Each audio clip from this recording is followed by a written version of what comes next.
Sonia Olivier, je suis éducatrice à la protection judiciaire de la jeunesse et donc co-secrétaire du SNPES PJ-JFSU. Et je viens vous parler de la réforme de la justice des enfants.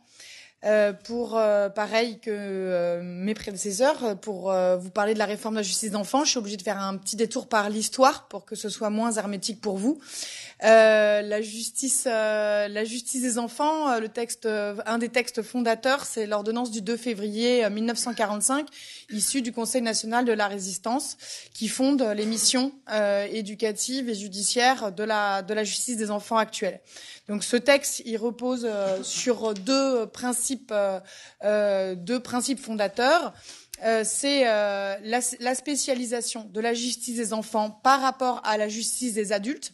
C'est-à-dire un adolescent, on peut pas agir comme avec un adulte. Il y a des comportements, une histoire, une problématique inhérente à son âge qu'il faut prendre en considération. Le deuxième principe, c'est la primauté de l'éducatif sur le répressif.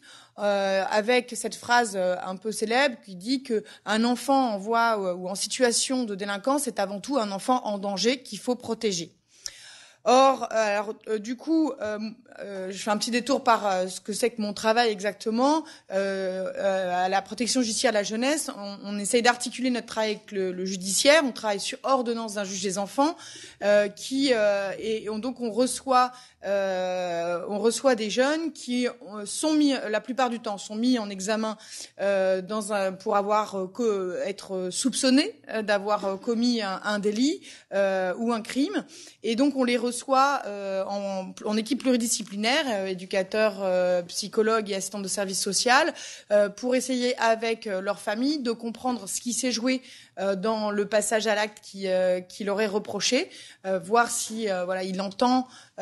On prend l'acte comme un symptôme et on essaye de réfléchir ensemble, de voir comment il entend la gravité de ce qu'il a commis. Et puis il y a l'échéance d'un jugement qui vient ultérieurement. Et donc pendant le temps entre cette mise en examen et le jugement, on essaye de lui donner de voir où les choses ont coincé, de l'aider à dépasser la problématique dans laquelle il était et de lui donner d'autres outils d'expression, puisque la violence et le délit peut être un moyen de communication quand on est adolescent et qu'on n'a pas les mots pour dire les choses. Donc c'est un métier passionnant où il faut c'est un peu de l'horlogerie, il faut du temps, il faut de la patience, il faut essayer de créer du lien, parce que c'est la création du lien qui fera autorité sur le jeune. Plus un jeune nous respecte et a confiance en nous, plus il va respecter ce qu'on lui dit et avoir envie de s'intégrer dans la société. Donc au niveau de l'évolution, donc l'idée de la justice des enfants, c'est de sortir de s'externaliser de la justice des adultes et donc de sortir des murs, puisque avant 45, la justice s'appliquait de la même façon et on voyait des gamins en détention avec des adultes, etc. Donc au départ, ça s'appelait l'éducation surveillée, et puis en 90, c'est devenu la protection judiciaire de la jeunesse qui s'occupe principalement de ces enfants. Cette ordonnance de 45, elle a subi énormément de modifications au fil du temps, à savoir que 90% de ces articles ont été modifiés depuis qu'elle a été créée, et toujours avec une tendance à plus de répressif, en fonction à chaque fois d'un fait divers. C'est souvent un fait divers qui fait la loi, et puis au fur et à mesure une justice qui se rapproche du coup de celle des adultes et qui perd toutes ses spécificités. Donc je vais en citer quelques-unes. Il y a eu dans les années 90 des rapprochements entre la justice des adultes et la justice des enfants par la préconisation de mesures de probation, le contrôle judiciaire, le sursis avec mise à l'épreuve sont des mesures de contrôle où il y a des obligations, des interdictions que les adolescents ont peine quand ils sont en difficulté à respecter. Donc ça tient une semaine, 2 semaines, mais après ça les met en difficulté et ça fait que le magistrat est souvent obligé de révoquer ces mesures de probation, et ça, on débouche, ou de trouver des combines pour ne pas le faire, et du coup, ça débouche beaucoup sur de l'enfermement. Les lois, les principales lois qui ont fait des grands virages dans la justice des enfants, c'est notamment les lois Perben 1 et 2 en 2002 et 2004. Ces lois-là ont surtout créé des centres, la création des centres fermés et des établissements pénitentiaires pour mineurs. Et puis on crée aussi la retenue pour les 10-13 ans, c'est-à-dire la possibilité de pas mettre en garde à vue, mais quand même de retenir des enfants de moins de 13 ans dans un commissariat. Ça a aussi modifié les règles d'inscription au casier judiciaire. Avant, quand on est arrivé à 18 ans, le casier judiciaire d'avant a été effacé. Là, c'est plus, ça a complètement modifié les règles. On a changé de sémantique aussi. On est passé, on parle plus d'enfants, mais de mineurs. Parce que c'est une situation, un changement de sémantique importante. Il y a aussi des règles. Alors il y a une procédure de jugement à délai rapproché qui aussi rapproche la justice des enfants de la justice adulte avec une sorte de précipitation de la réponse. Il y a le recours au bracelet électronique applicable aux 16-18 ans. Ensuite, nous avons l'ère Sarkozy. Alors l'ère Sarkozy, ça a été la réforme générale des politiques publiques avec un double mouvement de diminution du nombre de fonctionnaires et en même temps l'ouverture de tous ces centres de ces centres fermés, ces établissements pénitentiaires pour mineurs qu'il fallait abonder en personnel. Donc en fait tous les autres services ont subi de plein fouet des coupes.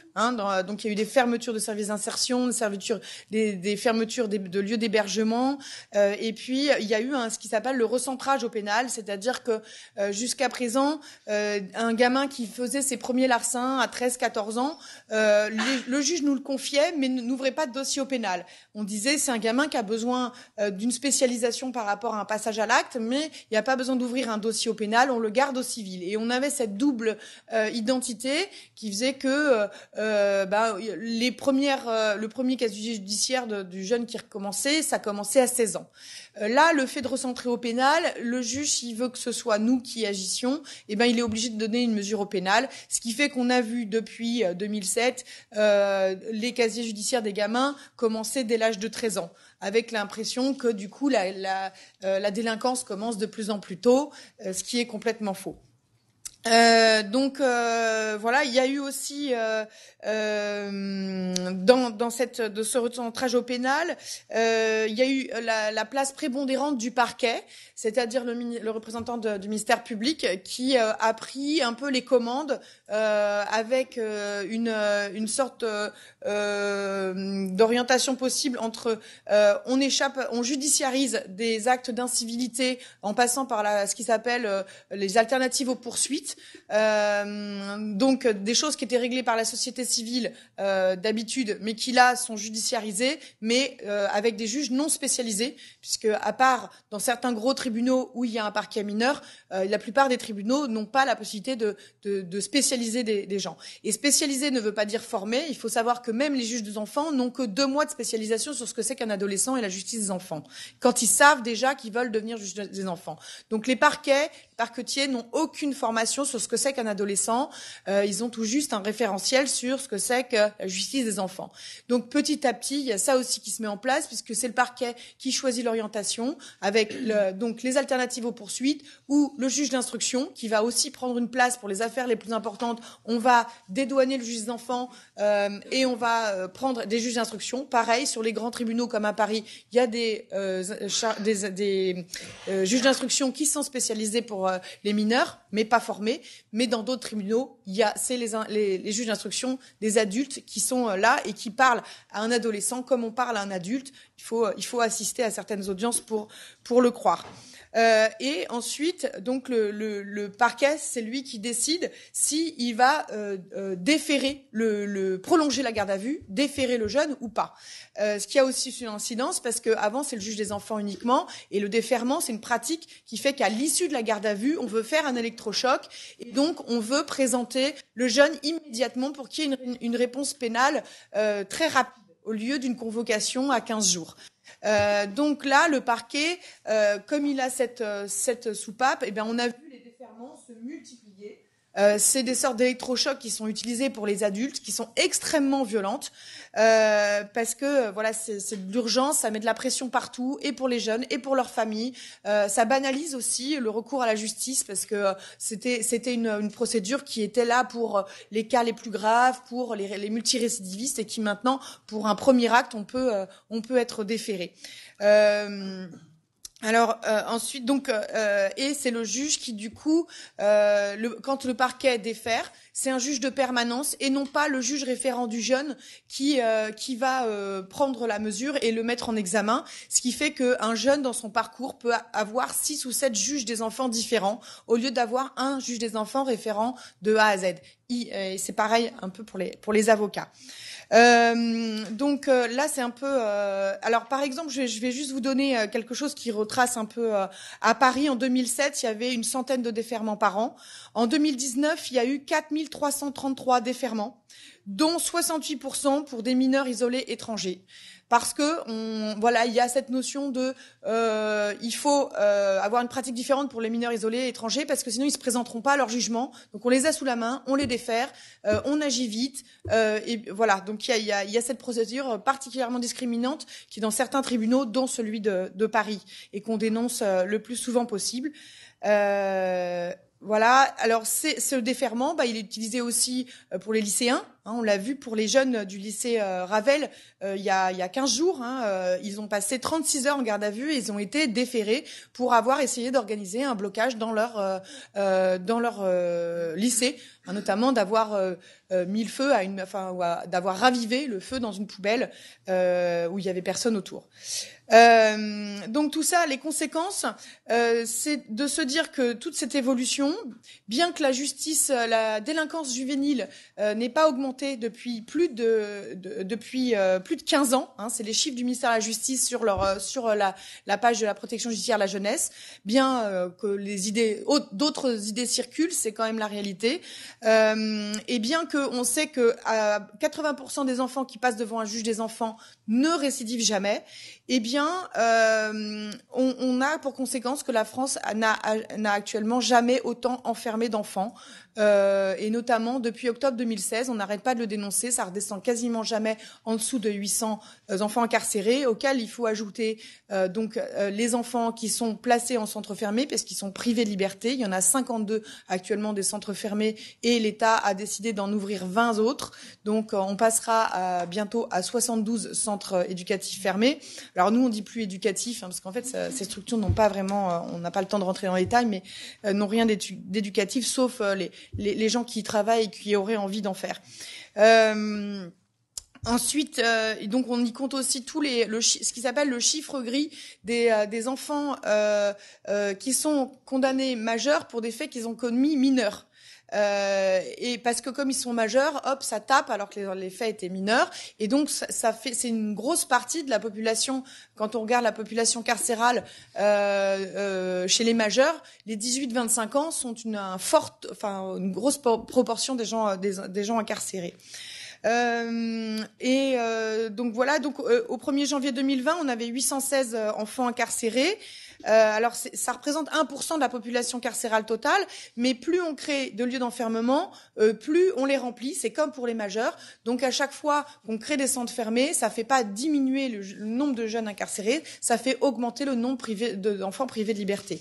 Il faut y ajouter aussi les enfants en rétention, puisque voilà, grâce à Madame Belloubet, c'est de nouveau possible, et les enfants en psychiatrie. Il faut savoir que, par exemple, les centres fermés, les coûts de journée, les prix de journée, c'est 690 € par jour par jeune enfermé dans ces structures, alors que c'est complètement inefficace. Et là encore, j'ai pas assez de temps pour développer. Alors, du coup, au niveau de l'actualité,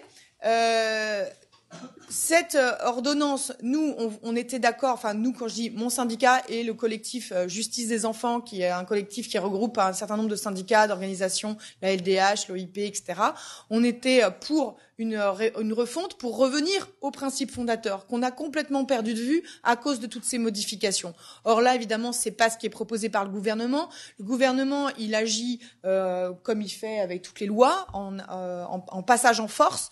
La ministre, la garde des Sceaux, alors c'était suite à un fait divers qui était le jeune, je sais pas si vous vous souvenez, le jeune qui avait mis en joue une prof à Créteil dans son lycée.